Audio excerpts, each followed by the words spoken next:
दादा, काल छगन भुजबळ यांनी जाहीर सभेमध्ये तुमच्यावर सडेतोड टीका केलेली आहे. भुजबळांना कसं उत्तर द्याल तुम्ही सगळं भाषण ऐकलं? त्याला काय काम आहे आता? ते गिरीश महाजन साहेबांनी सांगितलं होतं म्हणून आम्ही शांत होतो की तो बोलणार नाही. आता म्हणलं तो नाही बोलणार तर आम्ही नाही बोलणार. 2 दिवस गप्प बसलं, त्यांनी केलं परत सुरू. मग मी गप्प बसणार का? नाही बसणार. महाजन साहेबांनी काय करावं, त्याला येरवड्याच्या हॉस्पिटलमध्ये नेऊन गोळ्या घालावं, त्याला 2-3 गोळ्या द्यावा खायला, नाही ते पागल होईल. त्याला 2-3 गोळ्या देणं खूप गरजेचं आहे. त्याला गोळ्याची आवश्यकता आहे. आता नसता ते टकोऱ्यावर चालू शकतं थोड्याच दिवसात. ते बधीर झालं, बधीर काहीच नाही.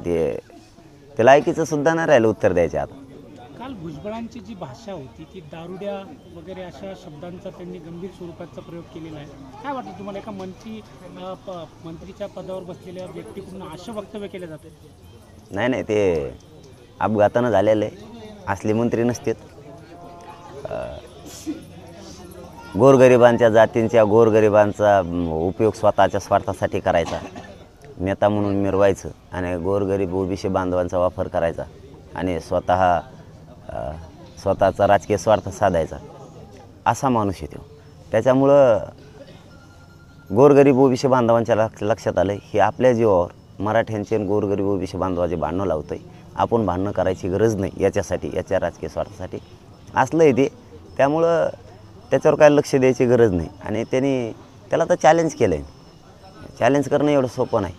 मी त्याला चॅलेंज केलं ना, आता पुन्हा करतो. जन्माल्यापासून आत्तापर्यंत मी इथं बसलो आहे तिथपर्यंत माझी नार्को टेस्ट करा. जर थेंब जरी दारूचा निघाला ना, थेंब, तरी मी जिवंत समाधी घेईन. नसतात त्याने घ्यायची, जिवंत समाधी त्याने घ्यायची. आपण बघतो की ओबीसी सुद्धा गुन्हे परत घेत आहेत. मात्र दुसरीकडे आजूबाजूच्या गावातल्या तरुणांना नोटीस जात आहे. 307च्या प्रमाणे गुन्हा दाखल करण्यात येईल, तुमचा सहभाग होता, अशा नोटीस जात आहे. कालपर्यंत 14 जणांना नोटीस गेलेला आहे. तेच आमचं महाजन साहेबाकडे म्हणणं होतं की तुम्ही म्हणताय गुन्हे मागं घेतो, हे डाव काय आहे तुमचा नेमका? तुम्ही एकदाच आम्हाला सांगा काय ते. आम्ही 5-6 कोटी सगळेच येऊन बसतो. तुम्हाला मराठीच मध्ये टाकायचेत ना, आम्ही सगळेच येऊन बसतो. कशाला तुम्ही 15-10 नोटिसा देत आहे? एकूण सांगायचं गुन्हे मागं घेऊ, अटक केले जाणार नाहीत. अंतर्गतल्या गुन्ह्यातले अटक केली तुम्ही, आता परत नोटिसा सोडतात राज्यभर. पण आता त्यांनी सांगितलं या आठवड्याभरात आम्ही राज्यातल्या सगळ्या केसेस मागं घेतो. बघूयात काय करतात. आणि आम्ही केसेल घेऊन आम्हाला चालणार नाही मराठा समाजाला. आम्हाला जर आमच्या लेकराचं कल्याण करायचं असलं तर हे खोटे गुन्हे आमच्यावर करणारच आहे, ते आम्हाला माहिती. आम्ही सगळेच बसायला तयार आहेत. एकाच जागेवर 6 कोटी मराठी येऊन बसायला तयार आहे. असं तुम्हाला वाटत नाही गृहमंत्र्याची काहीतरी वेगळी भूमिका आहे? लक्षात येईल आता लक्षात येईल. आता त्यांनी पुन्हा एकदा सांगितले की आम्ही सगळीकडं गृहमंत्र्यांनी सांगितलं की सांगतो. बघूयात त्यांनी सांगितल्याच्या नंतर जर नोटीस येत आहेत का, मग नेमका गृहमंत्री खालचे आहेत का वरचे आहेत, कोण कोणाचं ऐकत नाही का डावे, हे आम्ही उघडा पाडू 23 तारखेला. अंतर्गत वेगळे गुन्हे दाखल होतात, जालन्यात वेगळे गुन्हे दाखल होतात. मराठा आंदोलन असेल तर 307 सारखे प्रकार होतात. शासकीय कार्यालयावर हल्ला झाला तर तिथं नॉमिनल गुन्हे दाखल होतात. तुम्हाला तफावत वाटत नाही? नाही, हे आता हे महाराष्ट्रभरच चालू आहे. हे मराठ्यांच्या बद्दलचं महाराष्ट्रभरच चालू आहे. आता ते म्हणलेत आता होणार नाही. बघूयात काय होतंय. थोडा विश्वास पुन्हा ठेवू. नसता 23 तारखेला सगळं ओपन होणार. 23ला नेमकी काय भूमिका आहे? हा, ते जर आज सांगितली तर थोडं संयुक्तिक नाही होणार. बघूयात आता 23ला आजपासून पुन्हा चर्चा सुरू आहे 23पर्यंत. 23ला जे होईल ते मराठ्यांच्या हिताचंच होईल आणि मराठा म्हणाल तसंच होईल. माझं मत मी समाजावर लादणार नाही. समाज जे सांगेल ती पुढच्या आंदोलनाची दिशा होणार आहे. मी माझं मत समाजावर लादू शकत नाही. आपण बघतो की ओबीसी सुद्धा आंदोलन करत आहे. मात्र ओबीसी धनगर समाजाला घेऊन सोबत चालत आहे. अनेक ओबीसी मधल्या अनेक जातींना सोबत घेऊन चालत आहेत. मात्र त्या धनगर समाजाचा प्रश्न कुठे विचारला जात नाही आहे. मात्र मराठा समाजाचं जे आरक्षण आहे, जे प्रमाणपत्र मिळत आहेत, त्याला मात्र त्यांचा विरोध केला जातो. नेमकी आंदोलनाची भूमिका काय? तेच आम्हाला बी कळाना. आम्हालाही कळाना. आमचं ताटाला ताठ आहे. धनगर बांधव असो, वंजारी बांधव असो, ताटाला ताठ आहे. गावखेड्यात एकमेकाच्या लग्नात एकमेकाला वाढायला असतात, एकमेकाच्या सुखादुःखात असतात, एकमेकाला शेजारी पाजारी काही अडचण आल्या तरी एकमेकाच्या मदतीला असतात. त्याचं ऐकून धनगर बांधवांनी आणि ओबीसी बांधवांनी काही करायला नाही पाहिजे. ही आमची प्रामाणिक भूमिका. आमच्या आंदोलनात यावं म्हणून नाही. आम्ही एकटेच 50-55% आमचा लढा आम्ही लढून जिंकूसुद्धा. पण जे सत्य आहे ते त्यांच्यासमोर मांडण्याचं काम करतो आहे. आमच्या जर शासकीय नोंदी सापडल्या असतील किंवा आमचा जर 7/12 सापडला असेल तर तुम्हाला आम्हाला आमची जमीन द्यावा लागणार आहे. आणि विषय आता दुसरा, धनगर बांधवांच्या आणि ओबीसी धनगर बांधवांचं आणि वंजारी बांधवांचं आरक्षण हे आमचे वेगळं आहे. ओबीसी आरक्षणातून त्यांचा वेगळा प्रवर्ग केला आहे. त्यांच्या आरक्षणाला आमच्यामुळे धक्का लागतच नाही कसलाच, SC STच्या तर नाहीच. पण धनगर बांधव हा आणि वंजारी बांधव NT व्हिजेंटीमध्ये यांच्या आरक्षणाला मराठ्यांमुळं धक्काच लागत नाही. मग त्याचं ऐकून तुम्ही कशाला उगाच भांडताय विनाकारण? आपलं तुमचं प्रेम आहे एकमेकावरती, तुमचे आमच्या एकमेकावरती माया आहे. आपण रोज उठतो बसतो, आपण मांडीला मांडी लावून बसतो. तुम्ही कशामुळं त्याच्यासाठी नाराजी पत्करून घेताय? त्याचं भांडण तुम्ही कशाला अंगावर विकत घेताय? विनाकारण काहीच घेणं देणं नाही आहे ना. तुमच्या आरक्षणाला आमच्यामुळं धक्काच लागत नाही. पण याच्यात एक परिवर्तन झालं आहे. गावखेड्यातल्या सामान्य धनगर बांधव आणि सामान्य ओबीसी बांधवांच्या लक्षात आले, जर मराठ्यांच्या नोंदी सापडल्या असल्या शासकीय नोंदी तर त्यांना मात्र कायदा सांगतो आरक्षण दिलं पाहिजे, ते दिलं पाहिजे. गोरगरीब मराठ्यांच्या पोराला आरक्षण मिळालं पाहिजे. नोंदी सापडल्या असतील तर विरोध करून काही उपयोग नाही. आता विरोध जरी केला तरी मराठ्यांना आरक्षण मिळणारच आहे, कारण त्या नोंदी सापडल्यात. कायद्याच्या पुढं कुणी जाऊ शकत नाही. हेही त्यांच्या आता धनगर बांधवांच्या, वंजारी बांधवांच्या आणि सामान्य ओबीसी बांधवांच्या लक्षात आलेलं आहे. त्यामुळे याचं ऐकून हे काय करतोय, त्याच्या राजकीय फायद्यासाठी त्याच्या केशी मागं व्हावात म्हणून, त्याला मंत्रिमंडळात विचारावं म्हणून, त्याला मान द्यावा म्हणून गोरगरिबांचा हा उपयोग करायला लागला आहे. याचबरोबर मी सामान्य धनगर बांधव आणि ओबीसी बांधवांना सांगतो की ज्या ओबीसी आरक्षणात जाती आहेत त्या छोट्या छोट्या जातीसुद्धा याच्यावर नाराज आहेत. स्वतः त्याच्याच जाती की ह्या आम्हाला आरक्षण खाऊ देत नाही. तर भावा हो, तुम्हाला बाकीच्यांना NT व्हिजेंटीवाल्याला केव्हा खाऊन द्यायचा आहे हो? कधीच खाऊ देणार नाही हो. मी याच्या स्वार्थासाठी तुमचा वापर करतो आहे. आणि मला वाटतं की लोकांना आता मनात परिवर्तन करून घेणं खूप गरजेचं आहे. कारण गावं आपलेत, जिल्हे आपलेत, हे राज्य आपलं आहे. त्याचं ऐकून आपल्यात दुरावा नको, हे माझं प्रामाणिक मत आहे. आपण बघतोय वारंवार की मराठा आरक्षणाच्या मुद्द्यावर देवेंद्र फडणवीस बोलत नाही. मात्र ते काल परवापासून वारंवार मराठा आरक्षण जे मिळालं नाही त्याला जबाबदार शरद पवार असल्याचं वक्तव्य करतायत. अहो, इथून तिथून सगळेच ते 75 वर्षातले एक नाही की मराठ्याच्या बाजू नाही. मराठ्यांनीच यांना सगळ्याला मोठं केले. सगळे, कोणीच आमच्या बऱ्यावर नाही. यांनी सगळ्यांनी मराठ्यांना आरक्षणाचं सुद्धा वाटलं केलं. आता कुठं हे मराठ्यांची एकजूट झाली? यांना काय वाटायचं दादा माहिती आहे का, की हे मराठा विखुरलेला आहे. यांचा सगळ्यात प्लस पॉईंट ते होता.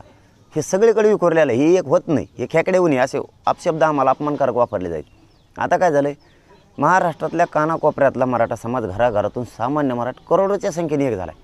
आणि तेव्हा आता जातीपेक्षा कोणालाच फक्त नेत्याला मोठं मानायला तयार नाही. म्हणून हे आता कुठंतरी 72 लाख, रात्रीपर्यंतचा आकडा आहे 72 लाख नोंदी मराठ्यांच्या सापडल्या. हे तर साधा आकडा नाही आहे गोरगरिबांचं कल्याण व्हायसाठी. म्हणून मराठी एक झाले, तर मराठी आता पक्षाला मानतच नाही. दादा मला सांगा, तुम्ही धनगर समाजाच्या आरक्षणाला धक्का लागणार नाही, नेमकं तुम्हाला ओबीसीतून आरक्षण हवं आहे, तर नेमकं कुणाच्या आरक्षणाला धक्का लागत नाही? कोणाच्याच नाही, आम्हीच तिथं येतं. नोंदी सापडल्यात याचा अर्थ आरक्षण आत्ता मिळाले, आमच्या 70 वर्षापेक्षा जास्तच्या नोंदी सापडल्यात, हा कुणबी आहे म्हणून. याचा अर्थ सगळ्यात आधी आरक्षणात आम्ही होतो, सगळ्यात अगोदर.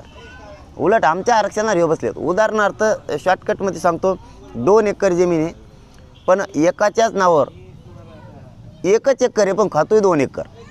मग जमीन आमची कुठं 1 एकर हे आम्ही शोधत होतो. आम्हाला सांगायचे 200 किलोमीटर, आम्ही तिकडेच बघायचो. आता आम्हाला कळालं इथंच या बांधाच्या शेजारी. मग मला सांगा, तुझ्या नावावर 1 एकरचा 7/12 आहे, तू तेवढीच घेतली पाहिजे. वरची 1 एकर सोड ना, तरी तू माझीच हे म्हणतो. धक्का ओबीसीला सुद्धा लागत नाही, कारण आम्ही तिथंच आहेत पूर्वीपासूनच. आता तुम्ही म्हणता की 72 लाख नोंदी सापडल्या, मात्र अनेक आता जालना जिल्ह्याचा विचार केला, परतूरसारखा, मंठ्यासारखा तालुका असेल, भोकरदनसारखा तालुका असेल, अनेक ठिकाणी त्या ठिकाणी अधिकारीच त्याला विरोध करतात, अधिकारीच नोंदी शोधत नाही आहेत. अशा वेळेस तुम्ही काय करणार? नाही, काल आपण सांगितलं, सरकारच्या कानावर हे टाकलं की मराठवाड्यात खूप ठिकाणी असेल की अधिकारी निरंक म्हणून देत आहेत अहवाल, नाहीच आहेत म्हणून सांगतात. आणि ज्यावेळेस खाजगीत शोधलं त्यावेळेस मात्र निघाल्या नोंदी. तर आता पुन्हा त्याच्यावरती काम करणारच आहेत.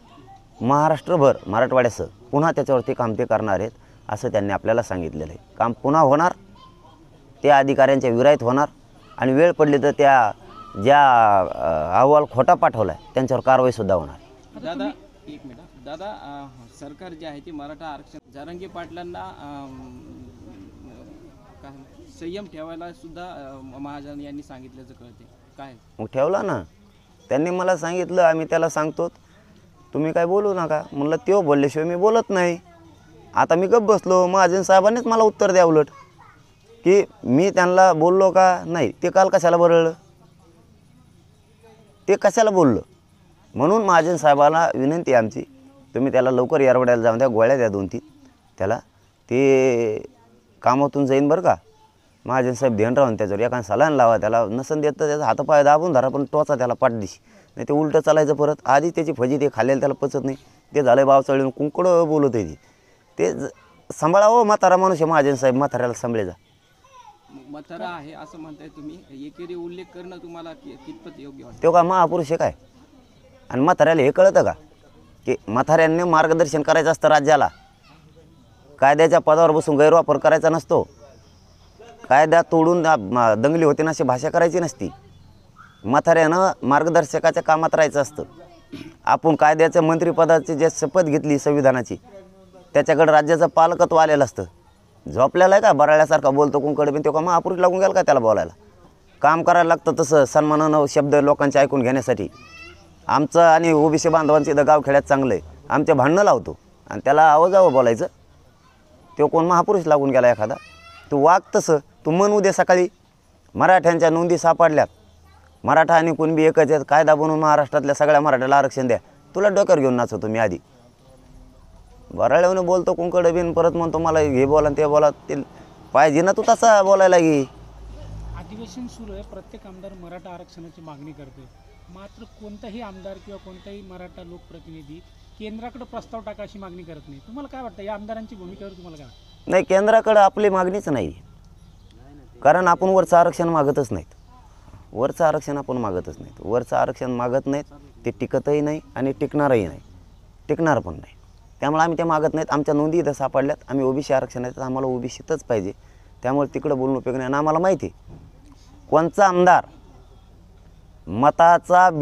मताची बेरीज करून बोलतोय आणि कोण स्पष्ट मराठ्यांच्या लेकराचं कल्याण व्हावं म्हणून बोलतोय. याच्याकडं मराठ्यांचं बारकाईने लक्ष. त्यांना वाटत असत मी बोललो आणि भाषण केलं आणि मराठी आता खुश होते की बोलला बोलला बोलला. तसं बोलणं नाही पाहिजे आम्हाला. मराठ्यांच्या लेकरांसाठी कायदाच पारित झाला पाहिजे हे बोलणं आम्हाला पाहिजे. तेच आता मराठ्याचा, त्याच्याकडेच मराठी लक्ष ठेवणार. नसता मराठ्या दारात आल्यानंतर मराठी तुम्हाला 100% प्रश्न कसे विचारतात बघा. आज नागपूर अधिवेशनामध्ये मुख्यमंत्री जे आहे ते मराठा आरक्षणाविषयी जी आहे ती भूमिका स्पष्ट करणार आहेत. नेमकं तुम्हाला आता या सगळ्या याच्यावर नेमकं काय वाटतं? आता दिवस पण संपत आलेत, मुदत पण संपत आली. त्यांनी जे मंत्री महोदय पाठवले होते मुख्यमंत्री साहेबांनं, देवेंद्र फडणवीस साहेबांना सुद्धा 2 पाठवले होते, अजितदादाने सुद्धा 2 पाठवले होते. त्यांचे आलेले मंत्रिमंडळ प्रतिनिधी, मंत्री, तज्ज्ञ, काही आमदार, त्यांचं जे शिष्टमंडळ मोठं आलं होतं, त्यांनी जे लिहून घेतलं म्हणजे आम्ही दिलेलं नाही, त्यांच्याच तज्ज्ञांनी लिहून घेतलं की हे कायद्यात बसतंय. त्या आधारावर मुख्यमंत्री साहेबांना आज उत्तर द्यावं. मुख्यमंत्र्यांनी खरं बोलावं आणि प्रामाणिकपणा दाखवावा. आज त्यांच्यासाठी कसोटी आहे. त्यांनी खरं बोलावं, मराठ्यांच्या नजरेतून उतरू नये त्यांनी. आणि आम्हाला 100% खात्री, मुख्यमंत्री साहेब एकही शब्द खोटं बोलणार नाहीत. जे कागदावरती लिहून घेतलेलं आहे त्याच आधारावर मुख्यमंत्री साहेब आज बोलून उत्तर देणार ही मराठ्यांना आशा आहे. 100% ते खरं बोलणार आणि प्रामाणिकपणा दाखवणार म्हणजे दाखवणार. कारण कागदावर जे लिहिलं आहे ते त्यांच्या तज्ज्ञांनी लिहिलं आहे, आम्ही नाही. एकीकडे